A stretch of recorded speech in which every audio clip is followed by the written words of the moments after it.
Deve resistere, secondo me, devono trovare un modo, assolutamente. Cioè la TAV non può essere causa della caduta del governo? No, no, assolutamente. Secondo me andrà in fondo e Salvini ce la farà a portarla in fondo, insomma. Che vadano avanti perché abbiamo bisogno di un governo. Tutto lì. Ma la TAV però è un elemento di crisi obiettiva, se sono proprio su due sponde diverse. Fare i conti se vale la pena farla oppure no, questo io non riesco a capirlo perché le informazioni che arrivano non riesco a farmi un'idea precisa. Comunque il governo deve andare avanti. Beh, spero di sì, così almeno abbiamo un governo. Bisogna un po' trovare, mediare, vedere un attimino.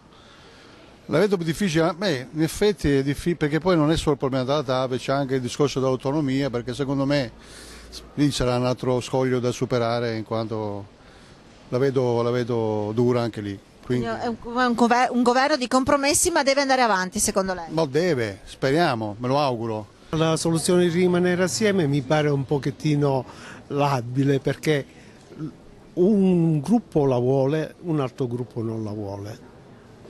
Beh, c'è il weekend di lavoro adesso. Ah, ma non lo so che significa weekend di lavoro, cioè in questo caso per non cadere il governo uno dei due dovrà cedere. Devono trovare un accordo. No. Quindi questo governo deve resistere perché come sta facendo?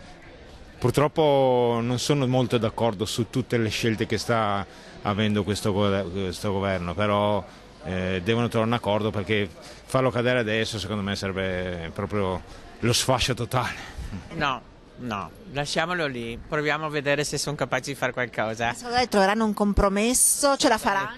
Ce la faranno, sì, ce la faranno. Ma come vogliono proibire un'opera così importante sia per l'Italia sia per la Francia? Quindi probabilmente finirà in positivo. E quindi non cadrà il governo, secondo me non deve cadere. No, assolutamente. Ne abbiamo trovato uno buono e lo mandiamo via, non è possibile.